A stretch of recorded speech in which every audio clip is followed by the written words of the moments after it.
afternoon, Cactus people. Today we're having a little look at the plant hospital, which is a good name for the corner of the potting shed where I look after things that have either got something wrong with them or just need a bit more TLC. I'll start off with what I use in here.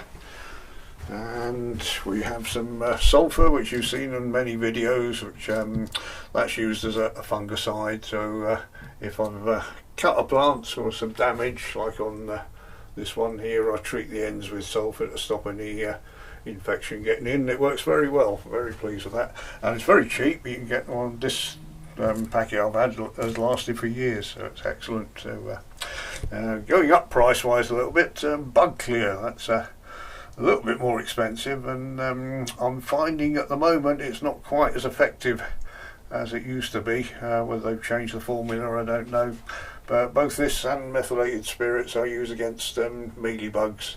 The meths I use a paintbrush in and just dab it on when I find a little fluffy clump of them. I don't put this in a sprayer because it would dissolve, it would evaporate in a sprayer. So it wouldn't be very effective next time I come to use it. The bug clear I put in a sprayer, and that's fine. This is sealed in, and this doesn't evaporate readily, so very smelly stuff. The main thing in this is chrysanthemums and rapeseed oil, which is a bit of a worry, isn't it? So remember that next time you put in rapeseed in your food. But anyway, I'm going to try and investigate a different type of insecticide, because I'm pretty sure something's gone wrong with that. Either the mealybugs have become immune to it, or it's a different formula, as I say.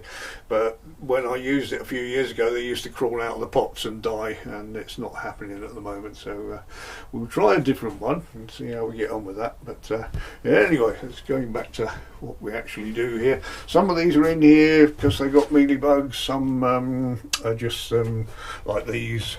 They weren't doing too well in the pots. They're Myonopsis darwinii, and so I've put them in here so I can keep an extra eye on them, give them a spray now and again with just water to hopefully get some new growth on them. But, and this one, it was a Puntia galapagos, which almost died, but the bottom half, I cut the top bits off. The bottom bit was still alive, so rather than get rid of it completely, I've put some more very gritty compost in there, and I'm just going to give it a gentle water now and again and see if it might throw some new growth up from that, because that's been like that for the best part of a year. So it's obviously still alive and hanging in. Ignore those, I just stuck them in because they fell off something else. So, and at the back, some cuttings. Doing these for some mates of ours, and this was a cousin given to us earlier in the year. Not sure what it is. It was just passed to me at a party we were at. So, but that's doing all right. That's rooted up. And mealybugs, these are susceptible to them, this mammillaria. I will probably have to go around there and have another check and a little spray and ferret around with the paintbrush to see if there's any still hiding in there.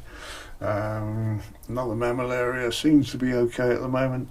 These echinocerius, they've been terrible for them. They don't look much, but the mealybugs, I've treated them and they seem fine, and then I've brought them back into the rest of the greenhouse, and suddenly they're in these little crevices down here.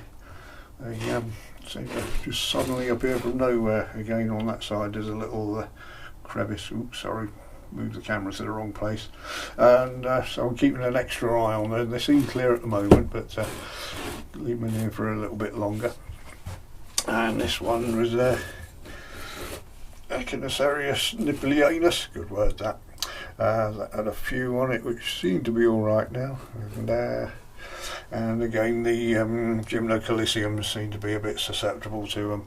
So again, just leave them in here, treat them, have another look at them, then treat them again just in case. I say treat them, that means going over with the methylated spirits again.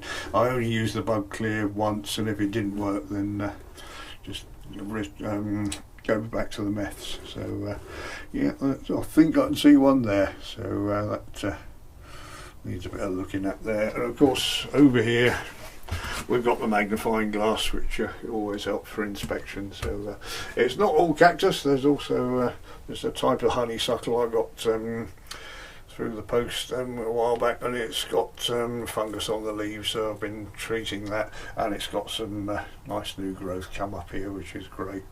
And I might cut some of the dead growth off there, and this will probably go very soon. So this is a type of honeysuckle that has edible berries, that's why I've got this. So, and this one, the Opuntia schaferi, that's how you pronounce it.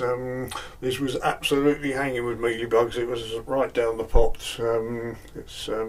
It's got a taproot, which is why it's in this long tube, but it also had long growth down the side, and I've had to cut all of that off because the mealybugs were really onto it. So again, I'll keep my eye on that and make sure there's not any on there before they go back in the cactus house. So that's a bit of what I treat and what I do in the potting shed when I'm not potting. So there we go. Thank you for joining us today. Hope to see you soon.